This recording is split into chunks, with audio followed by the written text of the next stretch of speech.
Thank you very much. What I'd like to do first of all is to talk about how to make £50,000 a year part-time with eBay. So first of all, I'd like to thank you all for that wonderful introduction. I'd like to thank Bill Walsh for giving me this opportunity to present here. I'd also like to thank the organisers for such an excellent show. Raise your hands if you'd like to work from home selling on eBay. Thank you. Raise your hands if you can follow simple instructions in plain English. Raise your hand if you want a part-time business, creating a full-time income, following a proven process, getting paid up front, choosing the hours you wish to work. So what I do is I help people sell easily, to easily buy, sell and source even more on eBay. What I'd like to do first of all is tell you my story. Some of this is going to be a bit of an education as well, since I'm actually a systems engineer. So my schooling was a complete disaster. I was kicked out of school when I was 15 years old for basically being thick. I was told I was no good, I was going to be completely useless and I should just go. The only thing I did find from school was I could run quite fast, and I did quite a few good little things there. I joined the Air Force as an apprentice at RAF Halton in 219 entry. I found this really good and I had a wonderful time there. And I continued serving in the Air Force after I qualified. This was the first aircraft that I worked on. It was the English Electric Lightning. It was capable of flying at Mach 2 in level flight, which was pretty frightening. 1,500 miles per hour in level flight. Wow. The climb rate was absolutely huge. It could climb at 50,000 feet per minute. Most aircraft these days could not get anywhere near that sort of thing at all. This is an aircraft coming out of RAF Bimbrook at approximately 15,000 feet, going vertical as it normally did, and you'd find it climbing up here at a rate and going through the sound barrier as it got through 30,000 feet. This is another really nice picture here of this Lightning. You can see the reheat out of the back. If you put air through an engine and you put fuel into it, spray fuel into it, what happens is it actually catches fire. And you've got an aircraft here weighing 22,000 pounds and this sort of power out the back of 35,000 pounds. Hence, when it goes along and does that, it just goes straight up, no problem at all. Vertical takeoff.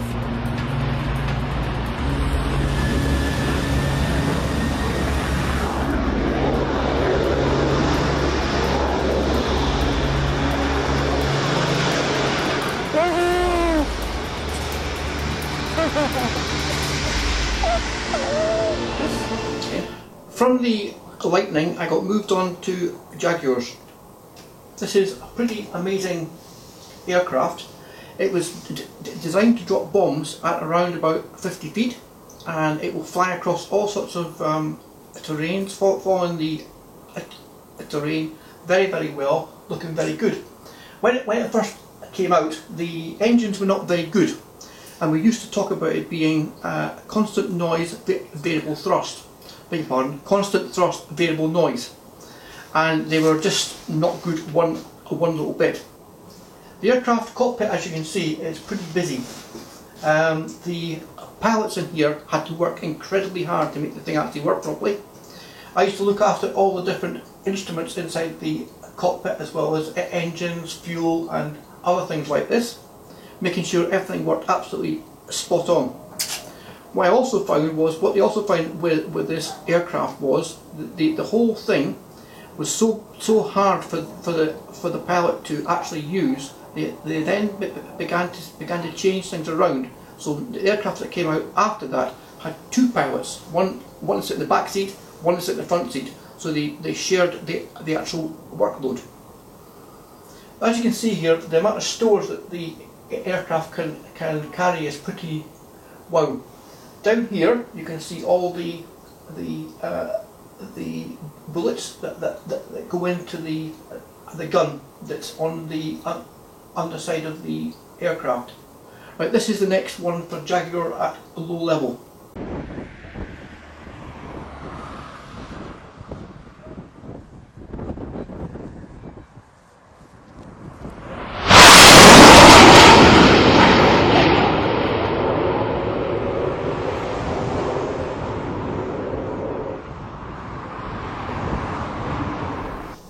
Right, from the Jaguar I went on to the in-flight refueling. You can see here that you've got the aircraft which has pushed its probe into this basket. What happens here is the actual aircraft carries fuel inside the fuselage. When the aircraft coming up behind has pushed the probe in by 6 feet, then fuel starts to flow.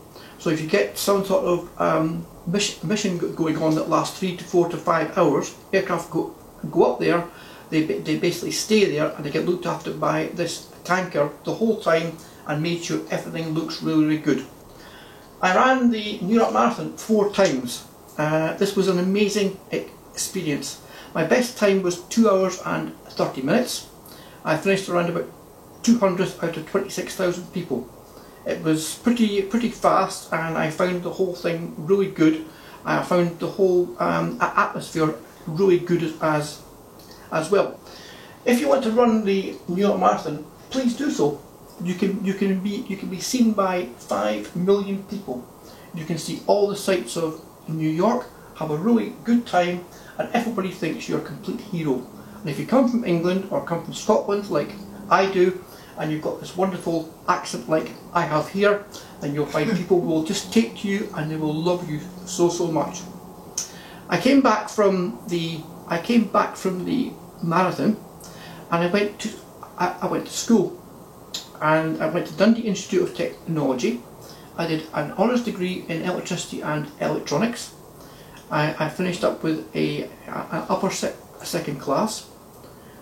Now this was somebody who had left school at 15 years old and told to be totally thick. So I found myself quite good to go back to school and speak to the rector and say to him, "Hi, my name's George. You kicked me out of school 12 years ago." And he was like, "Congratulations, I'm glad that you did this. It's really good, really good indeed." The first job I did was to work on these aircraft here, which are called Hawks. This aircraft is built at Brough on Humberside, and we had a really good time making the whole thing work properly. When I first started here, they put me into the avionic design, and then they discovered that I actually knew what an aircraft looked like. So I was then moved into a production, which caused quite a good rumpus because I was earning a great deal more money than most people who worked in production. I then ended up doing something called systems engineering, which is basically taking information that the customer says, "This is what I want, this is how I want the system to actually look like," and changing the whole thing around to actually meet what the system is supposed to do. This aircraft here, I did all the work on to capture the requirements for it. We ended up with 48,000 requirements to make this whole thing work. Out of them, around about 6,000 to 7,000 of them were actually for the actual aircraft, and the rest of them were for actually qualifying the complete aircraft to make it work. You also got to make the aircraft safe, even though you're training people to do all sorts of things, to drop bombs and stuff like that. The aircraft has to be safe, but when it is flying about. This video here shows the Hawk in flight. The actual picture here shows what a Hawk looks like after it's just been built and is flying.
There's no paint in it, it doesn't look very pretty, and it's all yellow. When it's actually finished, as you saw in the last slide, it looks very nice. Everything looks really good. But this is the best way to check things out, because you can find the cracks, you can find problems, you can find all sorts of things that are any sort of problem here. As I talked about systems engineering before, this is one little process which people have to try and make to make things consistent the whole way through. What you're trying to do is you're trying to make something what the user actually wants. If you can do this, then you can actually make a great deal of money, and you can make things a lot cheaper than most people can. Because what happens is, if you look at here, the first slide here shows you this is what the marketing suggested that the customer wanted. This is what management actually approved. As you can see, it's a bit different. Not exactly the same. It just doesn't look really sort of good at all. Next one is what was actually designed. So you've got the swing line on the ground. So how you've gone from this swing with 3 seats to 1 seat to lying on the ground is a very good question. Next one you've got is this is what was actually built. Again, it's completely changed again. You've now got what maintenance actually installed on the customer site. And then you've got finally what the user really wanted. So as you can see here, what the user wanted and what you've actually built and what you've done here is like completely different. If you can take this information, that what the user wants in the very first place, and put it into what marketing suggested you actually want, what management approved, and what was actually built, you have one happy customer. You also save an awful lot of money and an awful lot of time, because you no longer have to do things over and over again. Rework becomes very expensive, very hard to basically manage, and you need to make sure things are done properly. If we go to the next slide, we can then see the first one comes up and it shows you this is what marketing suggested, this is what management approved, this is what was designed, this is what was manufactured, this is what maintenance installed, and this is what the user wanted. What a difference. You've actually got in the very first place what the user wants. There's another part here I'm going to talk about where I actually sat down with the actual user and I found out what they wanted and made the whole system work the whole way. From here I moved on to Swanwick. This here is the control room at the air traffic control system at Swanwick. These little things with all the different screens here are called bananas. They are all little sectors where controllers control aircraft. I've got one little interesting story for you here. One day I was asked to put this change in, which was relatively simple. As you may well know, the whole of the airspace across England is broken up into little sectors. So every controller has control of a small sector. And sometimes what happens is the bigger sectors like France and Norway and stuff like that, they will actually change things around. So what happened was France decided to change their sectorisation. We had then to put, I had then to put this huge change in. Swanwick had just moved from West Drayton. All of the supplies for voice, for electricity, were all coming via West Drayton. I had to move all these things straight into Swanwick without having any sort of break at all. I did everything, got all the change tested, made sure everything was absolutely spot on, no problems at all with that. And the night came and they quite simply moved all of the controllers at 2 o'clock in the morning from the control centre there, as you can see here, into the training unit. They then ran the airspace on the training unit. The engineers then made my changes inside the main centre here, and they came back in again. 4 o'clock in the morning, they all came back into this centre here, and then they started working again. 5 o'clock in the morning, all these aircraft start to arrive. So in they all come from India, South Africa, Australia, New Zealand, and they went to sectors, because at the moment there's only one sector. So push the buttons, by sectors, nothing happened. Wow. So suddenly you've got about 600 or 700 aircraft all coming in with 3 controllers looking after the whole lot of it. What you do is you cancel every single aircraft going out of the UK, every single aircraft coming into the UK for 6 hours. I think I cost British Airways in the region of £40 million that day. Wow. Swanwick had just opened up, hit the news. The news. It was on the front sheet of papers. I walked in the morning thinking, "Oh my God, I am basically dead here." And from that point there, they just went, "It's not your fault. Somebody else did the thing wrong. The process that they had to follow was not correct. They did it wrong, and the whole thing went wrong." This is a typical map that shows what it looks like to control aircraft. It's been filtered out so you can see aircraft at certain levels only and certain things only. As you can see, they all pretty well fly in straight lines. So they're all following what's called routes, and they all follow these routes in different ways to make sure that they all get there properly to their destination. And around London, you can see all the aircraft which are just arriving, and they're pretty well bunched together there, but they are controlled by different people, and it looks far better that way. This is the Swanwick building. This is the most amazing place I've ever worked in. The first floor building on the left hand side there is the canteen, and you looked out over this pond. This annoyed all the fishermen in Southampton so much, because this is where they used to fish. And the pond down there holds the most amazing trout I've ever seen in my life. They are huge, enormous things they are. They're looked after really well, but this place is so nice and so lovely place to work in.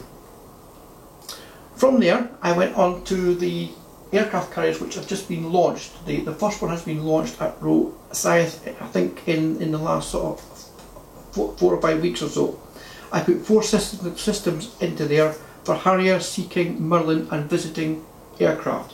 I made the whole thing link together, made sure they could pick up different signals from the correct places, and talk to all the different pilots and squadrons to make sure that what they were doing, they understood how they were going to operate on the carrier. This is a wonderful system which I got this job of testing. They told me it would take around about 4 weeks to do. When I actually arrived here, what it does is it actually x-rays baggage, but it's one of these baggage x-ray machines which is state of the art. So instead of 2D you get 3D, so you can turn the whole thing around, you can look at it, and it will detect all sorts of wonderful things. When I arrived here, this had been run for 72 hours. The first thing I did was to basically set the whole thing up. What you do is you set up what's called this racetrack, and it goes from the entrance to the exit all the way round, and you let bags go round and round and round and round and round, and they run the whole night, the whole day. So after 200 hours I burnt out every single board on the whole machine. It wasn't looking very good at all. Sales were ecstatic because they said, if we put this out to sale, people had actually bought it, we would have no machines working whatsoever. So we're really pleased about the fact you made this thing actually work and you test it properly. This is another good lesson for people, is when you send something out to any customer, test it. Make sure you test it properly. Try and break it. Try and do all the things that people could possibly do wrong. A lot of people, when they actually test things, what they will do is they will click only certain things. Try clicking the wrong thing. Try clicking things which are not correct. Things make things go wrong, and you'll find all these little mistakes that the customer will find later. I worked in Terminal 2. when it was first built, this was quite an amazing baggage handling system. There was this link that went into Terminal 1, and all the baggage was put across this bridge, which nobody had ever tried before. Interesting thing to do. You had to run thousands and thousands of bags through this thing, but we could only do it between 1 o'clock in the morning and 3 o'clock in the morning, because there was no other customers here. So basically, when everybody stopped flying, you then got out and tested it. You had hundreds of people here running these things, putting bags onto these conveyor belts and checking to make sure. And at 4 o'clock in the morning, you had to make sure that every bag was off, or else these bags would end up going to different places. So, what I've been telling you so far is all of my background, my story of how I got here. Now, I've told you about different things about systems in engineering. I've told you how different things work, how you test things, how you make sure that what the customer gets is what you actually want, which is a huge help for the actual customer. What I've done is I've taken all this that I've actually learned and I've put it into eBay. So now I've taken my eBay system, as you would call it, an actual system, and I've made it into a proper system. So you've got eBay, the kernel, and around it you've got a complete system to make the whole thing run. So, the eBay challenge. What I would like to speak to you about now is people have problems when they actually start on eBay in the first place. What you need to know is, what are these problems? So why do people fail to sell on eBay? The major reason for this is because what happens is they put things on very quickly, they take a bad photograph, the title is very small, their description is very small, they don't tell people how it's going to help them, and they just quite simply leave something there, and people just think it doesn't really matter at all, just basically leave it, and they don't buy things. Why do people not get feedback on eBay? Whatever you sell on eBay, you've got to have some sort of passion for it. You've got to really like it, love it, and think it's wonderful. You've got to do it, not anybody else, because when you do it, the energy you give to other people when they read it is, wow, I must buy this, because this guy I know he's talking about, he's good and he's really excellent. Why do people fail when starting up on eBay? What happens a lot of times here is people lose interest. You've got to work at this thing, make sure it works okay, make sure you do the thing properly, and everything works really well. And people also buy things and they put things on and they find that they do not sell. So they start changing the price, they start changing the description, the title, the picture. They do all these changes, but they don't actually know what actually caused the item to actually sell. But if you actually do the thing properly and you work the way that I have set up for my system, you will find you have a good system here to make things actually sell. And then most of all, do you want to declutter your house? I have spoken to so many people and they said to me, I would love to do this. I bet you've got an Auntie Margaret who's given you a pair of socks every single Christmas, without doubt. You've been given these socks, and in your drawer is Auntie Margaret's 20 socks. Well, there's your first item to sell on eBay. Dead simple. You've got something there. You can get the thing going. Some people will love eBay, and other people will just, I don't want to know anymore. Horrible. Terrible. This is all for today. What I'm looking for is 20 people to teach how I make £50,000 every year part-time on eBay. The cost of this offer is £997 each. The course is to make you proficient in selling on eBay. I'll provide you with unlimited email support for 6 months, and if you find yourself wanting this now, go to the back of the room and just get it now. Also, what I found a lot of times is people will come and say to me, I don't want to do this. So what I'm going to offer you is 3 places on what's called Do It For You. The cost is £5,000, and I will set up your eBay system for you complete. Everything working properly, everything done properly. The only thing you've got to do is post when people buy from you. So, why work with me? I want to work with you so you can benefit from my experience. I've learned a great deal of how to sell from eBay. I get a great deal of sales, I get a great deal of questions, I have all the normal things that anybody on eBay has, and I make things work really well and properly. The bonus of working with me is I am a top seller on eBay. eBay changed the rules recently, and a lot of people lost their top seller status. I have kept it. It's hard work to actually keep. You've got to work at it, and you've got to have very, very good customer service. Out of 210,000 UK businesses, I'm in the top 1% of this, making one of the best sellers in the UK. It's not on the total items you actually sell, but it's actually on the processes you use to make sure everything is sold properly and sold well, and you meet all the eBay standards. I have over 19,000 feedbacks on eBay. They grow every day, they get bigger every day. Hopefully in a month's time or so it will be at 20,000, and I'll keep on going from that point there. So why? Why am I doing this? I've helped a lot of people on eBay. I've made sure that they get things done properly, and they've come back and said to me, this doesn't work properly, this doesn't sell. So I've actually come back and said to them, if you do this, this will help you sell. A lot of charities are now taking people out of unemployment, putting them to sell on eBay, so they build themselves some sort of a way of basically making some money from that. A few of them have done things not very good. So what I've done with the charities is help the people out.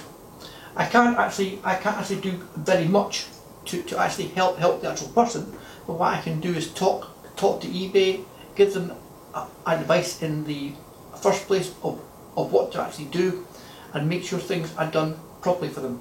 I find this work very, very rewarding, because you're helping people who are trying to make something of themselves. I'll give you all the tools that you need to support you in eBay to make it good and make everything work for you. I have this stutter, as you can probably tell, which I got from being bullied when I was young. I want to show you that I can speak from the stage, and I want to show all the different stutterers around the world what I am capable of actually doing and making things right and making things good. Wow!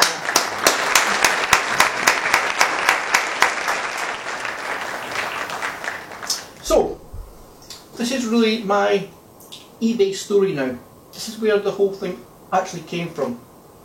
My wife, this lovely lady from Uganda, she's got a split tooth in here called the love gap.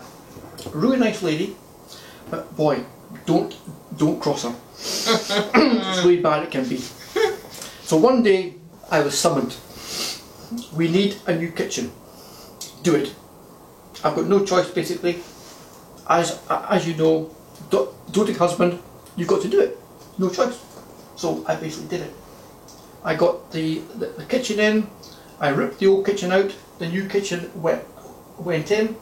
It was great, but we had a few parts left over, and what I had to do was then I was summoned again, sell the items on eBay. So I did. I put them on eBay, and 24 hours later they were gone. So I thought, this is not a bad way of making money at all, is it? So let's look at more different ways. So I started looking at all different things. I looked at batteries, I looked at sunglasses, all sorts of things, and I tried things out. 3 months after my first little venture at kitchen building, I got laid off. We got summoned to this meeting, and we were basically told the customer has pulled the plug. You're no longer required. So out of a huge group of people who were working in this building, we were all laid off. Probably the worst moment of my life. I'd been working since I was 15 years old, and all of a sudden I had no job. I didn't really know what to do. I was moody, I was angry, I was sad, I wanted to cry, everything, you name it, I actually got there. I found it really hard to basically cope with this. So what I did was, I spent 3 months building an infrastructure. Everybody talks about eBay, dead simple, put the item onto eBay and sell it, no problem at all. But you've got things like stock control, accounts, and you've got all sorts of other things. You've got to make sure that everything works properly. You've got to put information from PayPal and put it into your accounting system. You've got people to talk to. You're trying to get things cheaper, things better, things faster. So you've got to look at all these things that go around eBay, and not just eBay itself. I found this niche, and I started to build a niche, and I really worked hard on it. But what I kept doing was constantly marketing for more suppliers. You're looking all the time, and what it does is the marketing will actually give you better returns on eBay, because what you're doing here all the time, just say for argument's sake you're selling an item on eBay for £25, which has cost you £15 to buy. If you can get it for £14, your profit goes up. It's getting better. Things are looking far better there. First of all, when I first started on selling on eBay, I started with literally one or two feedbacks from the stuff that I sold from my kitchen that I built, and I wasn't allowed to sell overseas, so I sold in the UK only. This went on, I believe, until I got 20 feedbacks, and at that point I was allowed to go overseas. However, what was going on in the UK was I was selling 5 items a day and always wishing to sell more. So 5 items a day looks absolutely great. Sometimes now I look back and I think, I wish I could still sell five items every day. It would make my life far easier. But that's just life in it. And then I reached this number, so I was allowed to go overseas. So I did. The first order went off to Sweden, and it never came back again. Nobody said anything at all, therefore I would assume it actually got there, and there was no real problem with it whatsoever. If you look at this map here, I've actually sold to every single continent on this map, apart from Antarctica. So literally every single country has been sold to. Iceland, Greenland, Canada, USA, all people. There's a few countries in Africa who bought from me, and India regularly buy stuff, China buy stuff, all this the whole time. So you're actually selling things the whole time with this. Please. What happens now is, this is what was like one Saturday evening after sending 12 items out in the morning and catching the morning post. As you can see here, I've got I sold all these items on one Saturday, and I sent 12 items out on Saturday morning, given to the post, and on Sunday evening this is what had happened, and this is quite sort of normal. It is. So why should you do this? Well, if you look at the trends for the UK market, in 2015 they're estimating the UK market online will be 52 billion. Not a small number.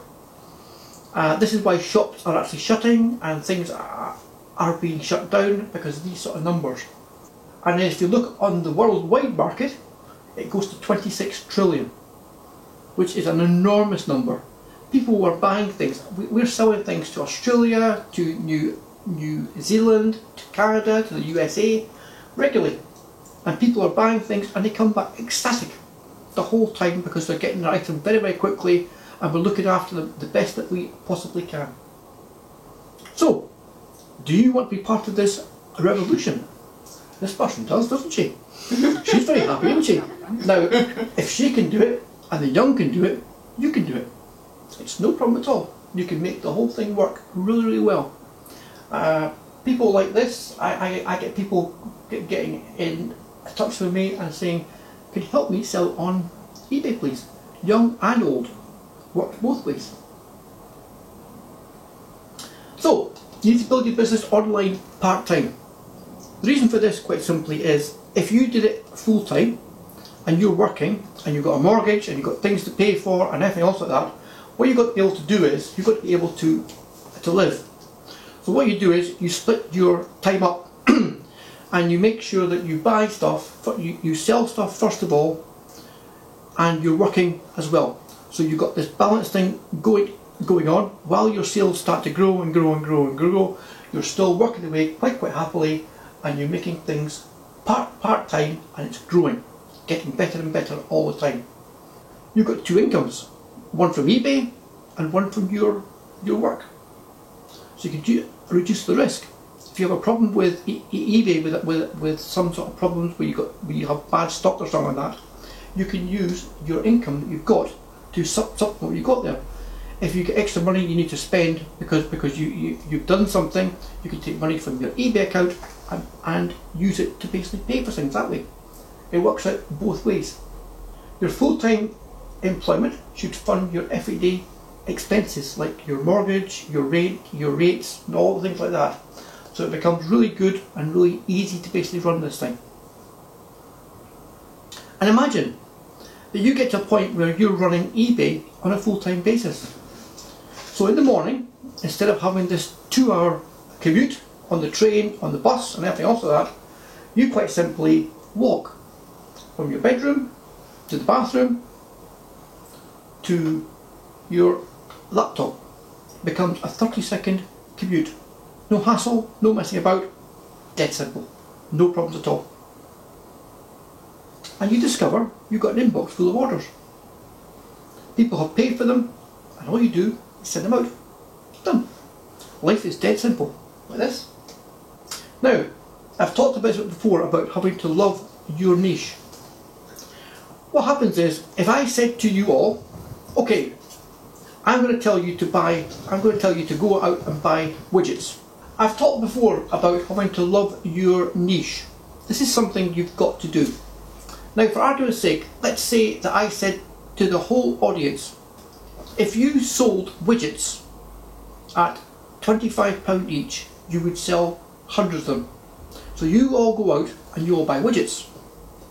Now, first of all, you probably don't love widgets. You probably think, I don't like these things at all. They're not really very nice. They're not something that I want to actually sell at all. So, what happens here is, you end up, for 150 people, all putting widgets onto eBay at £25 each. And what happens is, nobody buys them. Because suddenly this market has been absolutely saturated with hundreds and hundreds of things. You cannot, not enough people will basically buy them. And what will happen is, you'll actually drive the price down. Because people think, oh, I need to sell these things, and to sell them, to drop the price. I drop the price, and your £25 becomes £24, £23, £22, and you may have paid £20 for them. So suddenly your profit is beginning to vanish. Hence, what you've got to do is, you've got to get something up that you love, and you're passionate about, and you've got to love what you do. Make sure you really like what you're doing, love it completely. If you start buying things which are not, and putting things on which are not what you love, you will stop doing it. You will find yourself getting bored. You'll stop. eBay will gradually come to this grinding halt because you'll get bored with the whole thing. You'll take them all off, you'll shut your account, and be gone. So your opportunity to do this will be gone, and you will spend a lot of money. You may well go to the local car boot sale to put the items into the car boot sale, to then sell it there to get your money back. And the chances are you won't make it back. But if you love your niche, you will have a huge passion about it, and people will feel your energy in what you write. So you've made this wonderful sale, and now you need to post it. This is where you find people will make many mistakes. I've made mistakes here. I've had problems with like running out of envelopes. I had problems with different things. I've learnt from my mistakes. Now, when I buy something new in, I make sure that I've got the postal supplies to make the whole thing work properly. And everything is done properly. I will actually teach you how to do this and the system you need to make the whole thing work properly. Do not use this, which is, would you believe, an envelope which I bought off of eBay. Wow. From here, I actually bought this item and this thing turned up. It is a bit of torn paper held on by some sellotape, and I thought this has got to be a complete one-off, this has got to be a complete joke. So I ordered it again and the same thing came again.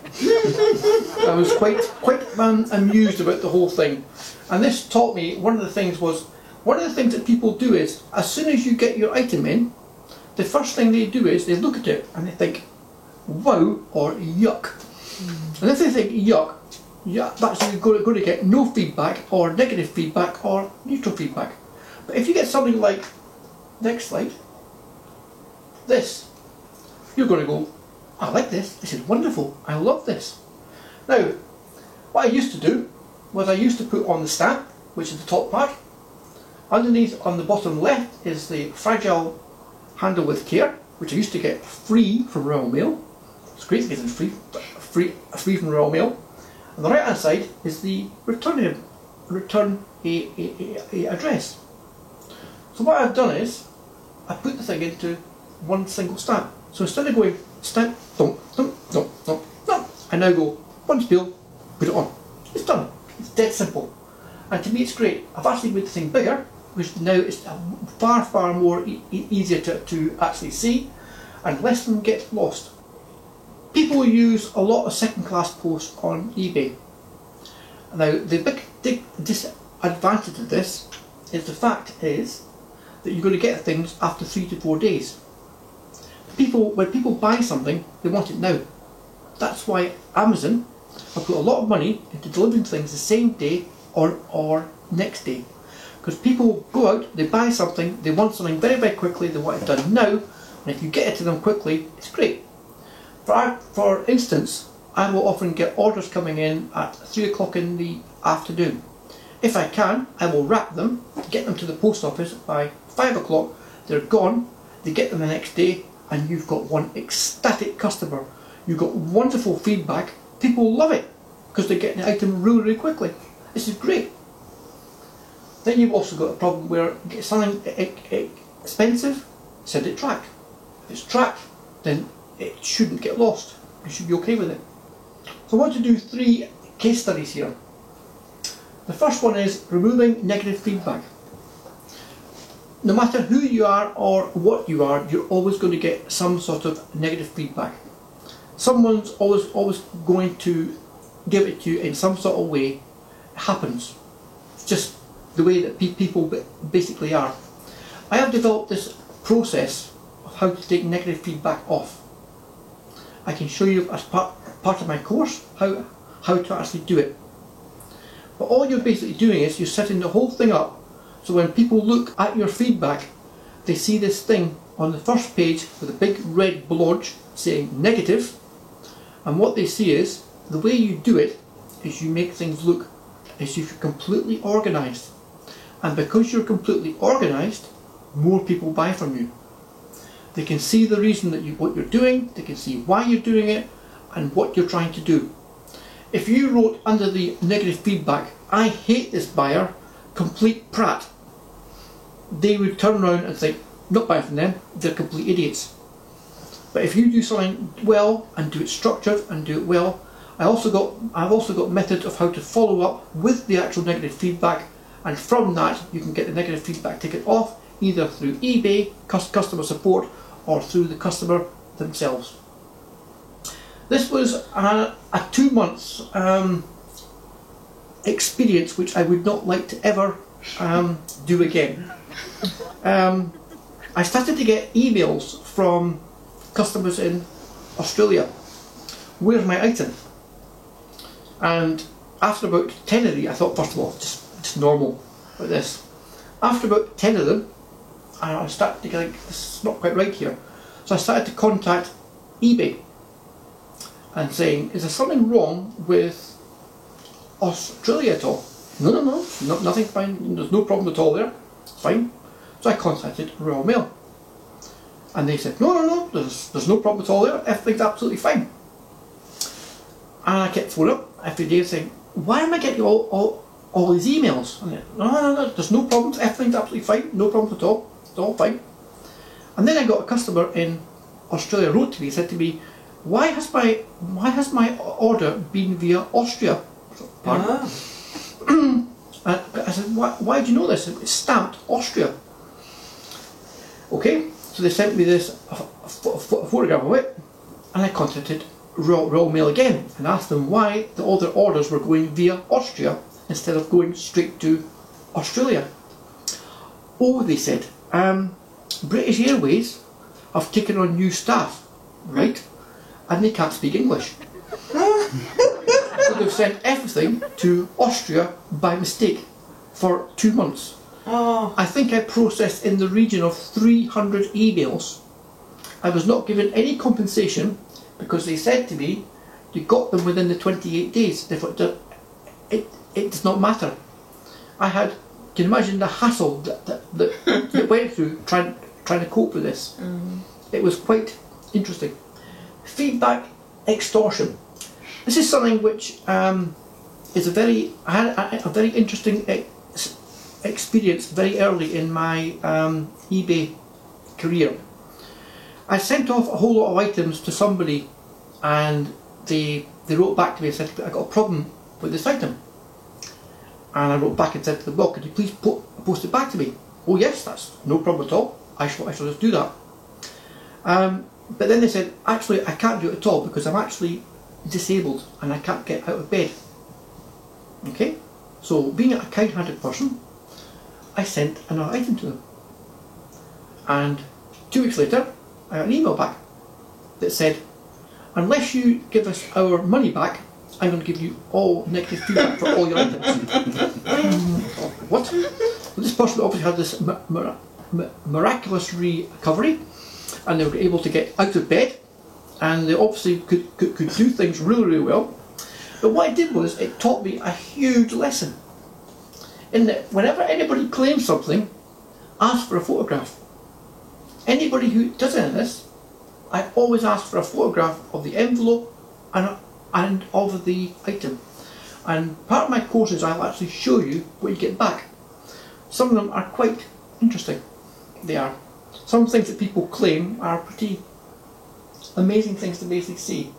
But you learn from this and you learn from people doing these sort of things, and by using the things that I've actually learnt from, I can give you a lot of help to make sure you don't make the same mistake.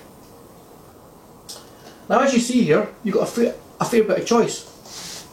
If you give people this sort of choice, they will not buy from you. Because basically, you use something called KISS. Keep it simple, stupid. And if you do that, people will actually buy from you.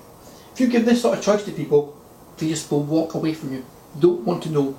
To them, it's too much hassle, too much everything. So keep it simple. I'd like now to talk about the eBay formula. This is something which I've learnt over time. And something which you'll find looks relatively simple, but when you actually start to break it down, it becomes a great deal more complex, and you need to understand how the whole thing actually works. So let's just say we've got this laptop and we've stuck it onto eBay for 200 quid. Wonderful, eh? That's great. So the first thing eBay is going to do is charge you, as they just normally do. If you're a business seller, you get charged possibly 5 pence, or it might even be free. If you're not any sort of business seller at all, you'll get charged an amount of money whichever is agreed to actually be. Then you sell it. It's sold. Wonderful. So the next thing you do is eBay will charge you this final value fee. You've now got to pay an amount of money. I think it's around about 3.2% from your £200.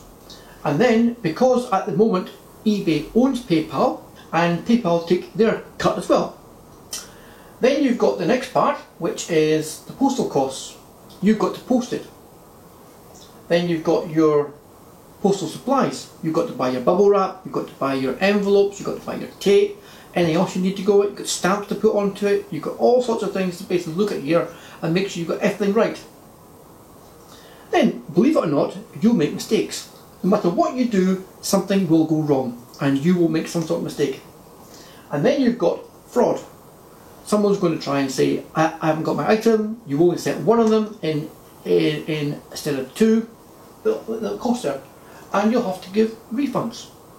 So from that, you need to make sure that your £200 covers all these things. And on the course, I will show you how this actually works. You need to watch your items and see what happens.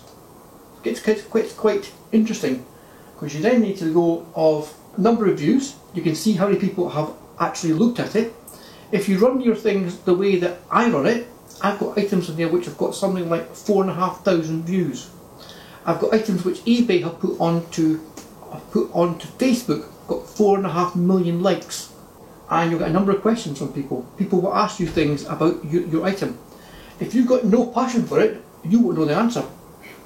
And I can guarantee as well, what will happen here as well is, if you answer the question and get it right, they will come back and buy it. And you make a lot of sales just by people asking you a simple, easy question. Like, for instance, I am blonde, what shade do I use? It's dead simple. And you tell them what to actually do. You need to keep marketing your products the whole time, and you find out better deals. As I said before, what you're looking here is you're looking to reduce the prices. A very good story of this is I started buying from this wholesaler, and after about 10 to 12 orders I said, can I have some discount please? Nope, no chance whatsoever. We quite simply sell at this rate and that's it. We give no discounts, we never give anything at all, that's it, finished with. Right, fine, okay, no problem at all. So one day I was looking for something, and the supplier I use had run out. So I went onto Google, I started searching for it, and I found this other supplier who sold the same thing. And, believe it or not, everything that the other supplier sold, they sold cheaper. So guess what I did? I started buying from the cheaper one. So when I went back to buy something from the first supplier, they said to me, why are you buying from us? You've been putting orders, these huge orders in, and it's gone from thousands of pounds to tens of pounds. Why have you stopped doing this? Well, it's simple. You're too dear. Can you come and see us, please? Yes, by all means. Guess what I've got now? A discount from the first supplier, who would not give me any discount at all whatsoever, first of all. Dropshipping. Hands up, everybody knows what dropshipping is. Okay, so let's say for argument's sake you want to sell these tables, and you find the table on this manufacturer.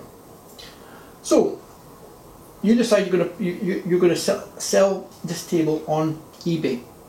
The manufacturer charges £150 for the table, and you put it on eBay for £200. So they then start to sell, and all you quite simply do is, as soon as the item is sold, you give the address to the manufacturer, and they post the item to your customer. The customer is not aware of the fact that you've actually done this through this third party. They think it's coming from you, but it's not. It's coming from somebody else. There are certain rules here that eBay have got, like you will post at this certain time, you will do this, you will do that, you will do the next thing. If you don't meet these rules, you can end up with negative feedback. You also got the problem is that the manufacturer may actually post something broken, or they may get lost in the post. All of a sudden you've got a problem. You have the customer on this side, the manufacturer on this side, and you are in the middle. You've got to have a process that makes sure this whole thing works absolutely perfectly. So they come back and say, what do I do with this? You've got to go to the manufacturer and say, send it back to the manufacturer, or do this, or do that, or do the next thing. I will help you to put your process together if you want to do this. you will meet different types of customers. Some will be happy, very happy. Others will be sad. Others will shout a lot. You will see people who will write in capital letters, "This is shouting," on email. You'll get things like, "Where is my order? I demand to get my order now." Things like this. You just ignore it and just quite simply write back to them with your normal thing, but I will teach you exactly how to deal with these customers and how to make the whole thing work properly. The one who will not be happy at all, and they will point at you and they'll give you all sorts of names and stuff like this. Others will be, well, pretty damned angry about the whole thing. "This is completely terrible. I haven't got it at all." And you find look on the track thing, and you say, "That's really strange. You received your item yesterday." Very good, you see. And others, well, they'll be happy. You need to build your business slowly, and you need to keep a work-life balance. One of the things that I've found is I have this process put into place. So when people ask questions and they do different things, I have a process of how I deal with everything. I can teach you exactly how to do it, make the whole thing work properly, make it work really, really well. And from that you will maintain your work-life balance, and you'll have some sort of life. Because you can find that eBay can take over your life every night, and you can be up till X time every single night working on it. But with the process, it works good. The world is your oyster. I hope you like my world and oyster there. It is basically very, very true. You can make a great deal of money from this if you do it right and do it well. Right then, to reiterate my offer again, I'm looking for 20 people. I have a course which is costing £997 each, and from that you'll learn how I make £50,000 a year part-time on eBay. What I've given you is a good taster into what the thing actually is and how it all works. And if you want to find out the whole story of how the thing works, the process I use, please come and see the course. The course is on becoming proficient on eBay, so you'll learn exactly how to run eBay properly and make the whole thing run well. I will give you 6 months unlimited email support, so you'll be looked after and make sure you're happy all the time with that. And again, I have 3 places on my Do It For You course, which is £5,000, and I will set the whole thing on eBay up for you and make it all work for you. For all of you who've got a problem with possibly paying out the £997 and you'd like the course for free, please raise your hands. So, I'm not going to get the course for free, but what I am going to do is offer you 3 payments of £340 each, and that will make it far, far easier for you to actually pay and give you the benefit of the course, the benefit of my experience. If you like this idea, please go to the back of the room and speak to my staff. Thank you very much.